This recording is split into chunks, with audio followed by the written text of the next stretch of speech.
This is Democracy Now!, democracynow.org, breaking with convention, war, peace, and the presidency. Democracy Now!'s coverage of the Democratic Convention inside and out. I'm Amy Goodman. Top Republican strategist Karl Rove has apologized to Missouri Representative and Senate candidate Todd Akin after joking Akin might be, quote, found mysteriously murdered. Akin drew widespread condemnation and calls to drop out of the Senate race after saying it's rare for women to get pregnant from what he termed legitimate rape. Well, last week, a reporter from Bloomberg Businessweek attended an exclusive fundraiser on the final day of the Republican National Convention. Speaking to a group of hedge fund billionaires and investors at the event, Karl Rove said, quote, "We should sink Todd Akin. If he's found mysteriously murdered, don't look for my whereabouts." Well, during the elite fundraiser, Karl Rove also laid out his strategy for winning the 2012 presidential election, at one point saying the people the Republicans need to win over had previously voted for Obama. The reporter who broke the story is joining us now from our New York studio. Sheelah Kolhatkar is a features editor and national correspondent at Bloomberg Businessweek. Sheelah, welcome to Democracy Now! First, explain how you got into this super PAC fundraiser. It was not something I expected or imagined would happen, but I went down to the Republican convention. I cover Wall Street, among other things, for Bloomberg Businessweek. And I'm very interested in the intersection of Wall Street and politics. So, of course, the RNC is where that world collides.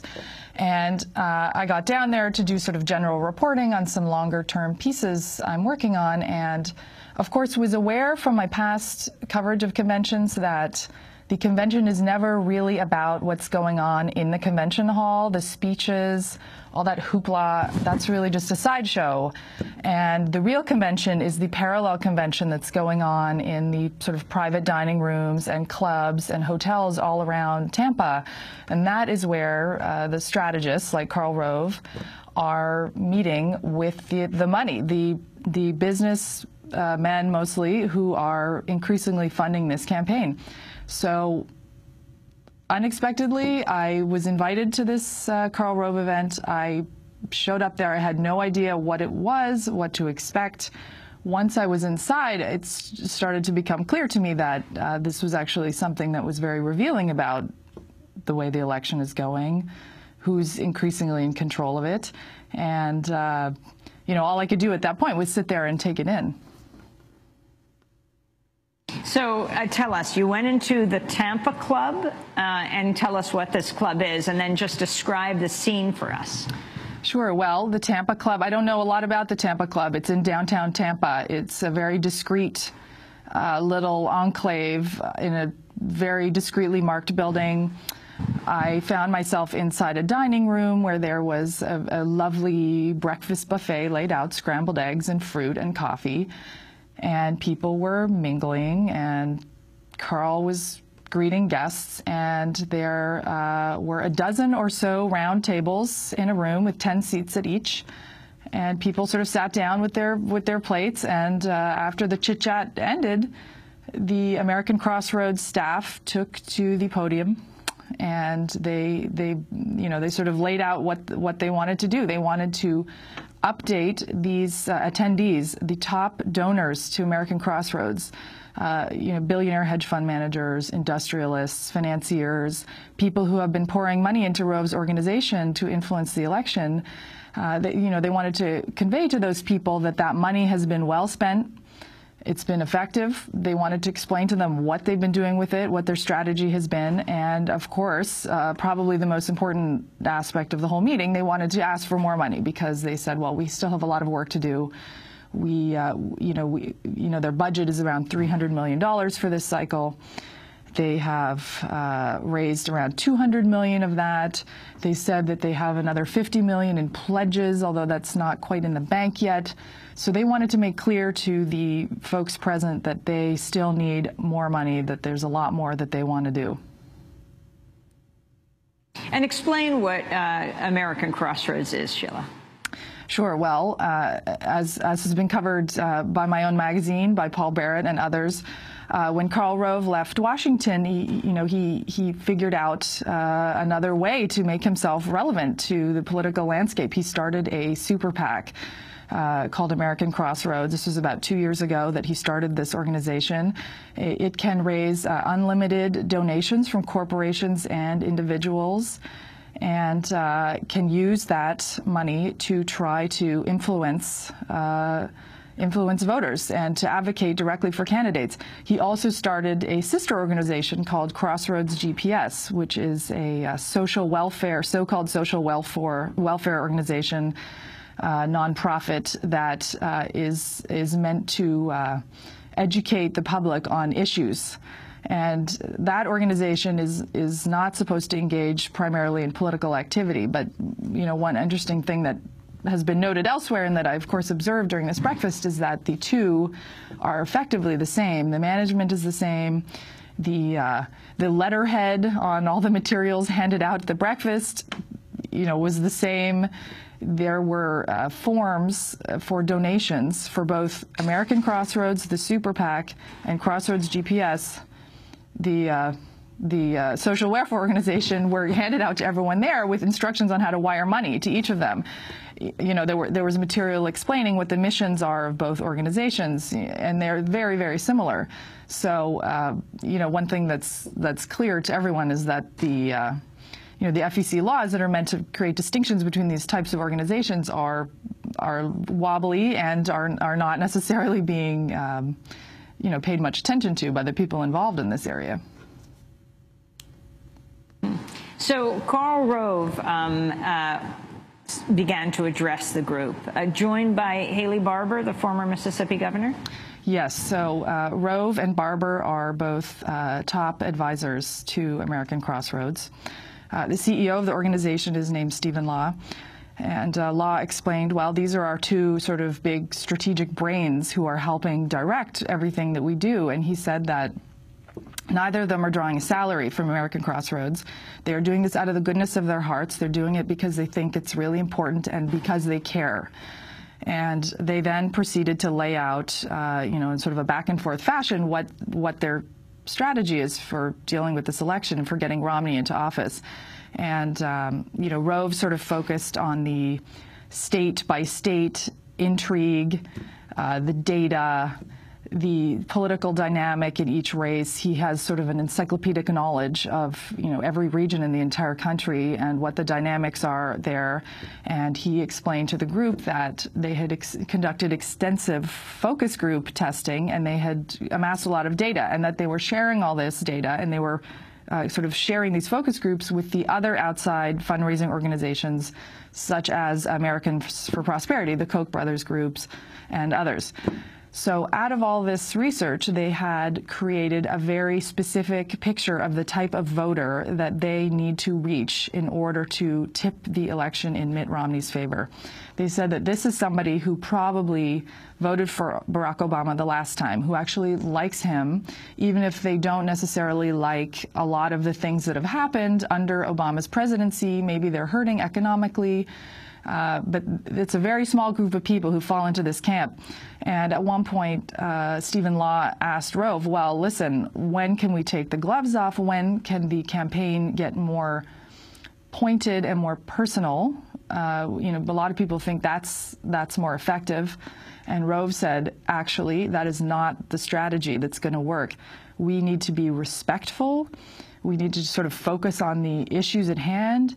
If we call Obama a socialist or we call him a left-winger or, say he's a bad person, these voters we're trying to reach will sort of recoil from that. So, their whole plan is to speak in a very clear, almost neutral tone as they would present it and not get nasty and personal. The races that they felt were critical, Sheelah Kolhatkar, that they are focusing on around the country, they've singled out how many? Well, Rove spent a lot of time talking about the presidential race, but of course, the whole thing lives or dies on the Senate. And for either party, the Senate is crucial. If Obama wins the presidential election, but the Democrats lose the Senate, Obama's going to be in a very tough position. He will not be able to really do anything. If Mitt Romney becomes president, but the Republicans do not gain control of the Senate, he will not be able to repeal Obamacare, which they all agree is their sort of top priority, the first thing he's going to do. And of course, the ultimate Republican goal is to have Romney in office and to take a majority of the Senate and maintain their majority in the House, where and they could really do most everything they want, which is a nightmare scenario for Democrats. So a lot of this breakfast was spent dissecting Senate races, and Rove went through maybe 14 or 15 different ones. He pointed out that the Republicans have 47 seats now. He feels concerned that they could lose 2, and that means they need at least 6 to reach 51. And there were a number of interesting examples he went into. Maine is one where they're feeling very, very concerned. Olympia Snowe is retiring. Rove pointed out that she has money left over that she is not planning to pass along to the Republican in Maine. She's planning to use it for philanthropic activity. So he urged the donors in the room to call her and ask for their money back, and to give it to Charlie Summers, who's the Republican candidate running there, who Rove sort of lavished praise on. He mentioned Nebraska and North Dakota as states where they feel pretty positive about their chances. And he talked about Ohio. That's a state where a very large amount of outside money has been pouring in. It might be number 1 in terms of outside money coming in and funding advertisements there. And Rove specifically mentioned that he'd had a call from an anonymous benefactor who did not come from Ohio, who came from another state, but who was just very interested and wanted to donate half of their $6 million budget in the state. So the condition was it had to be a matching challenge. Brown? So, yes, exactly. This donor was a big fan of Josh Mandel, who's running against Brown. So Rove mentioned that the owner of the Cincinnati Reds baseball team was helping him raise that money. And they are just pounding away in Ohio with TV ads.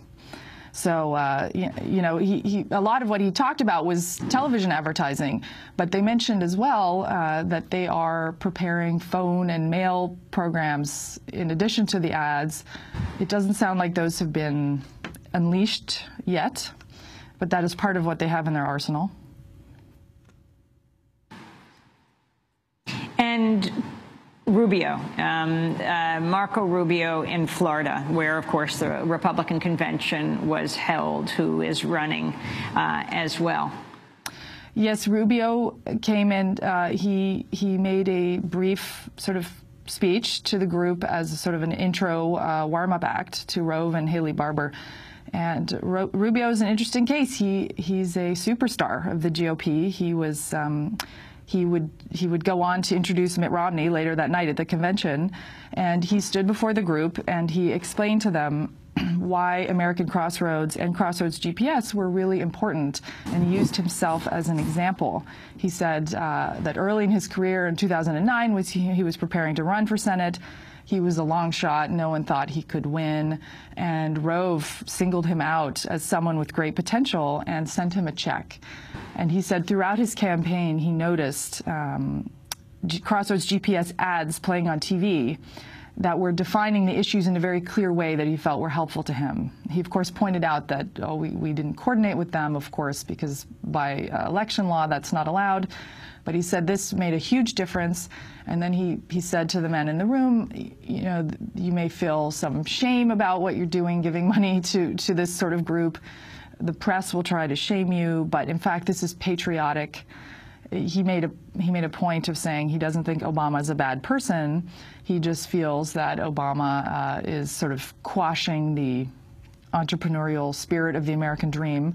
And he thought it was really important to continue to give money to fund these efforts. And of course, he closed his talk with a little joke about whether or not he broke any laws. And this was something else that was sort of interesting about this unscripted environment. There were a lot of sort of gallows humor about FEC laws.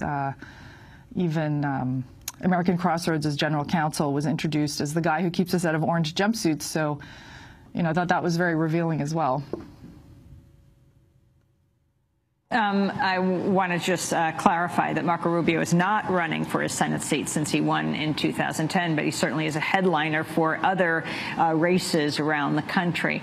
Finally, Sheelah Kolhatkar, let's get to Missouri, the race where Claire McCaskill, until 2 weeks ago, was actually neck and neck, or maybe even behind the incumbent senator, as she's being challenged by Todd Akin. So if you could finally talk about what Karl Rove had to say about Todd Akin, who refused to step down. Well, you tell us the story and the context for people who may have been on another planet when this controversy came out a few weeks ago.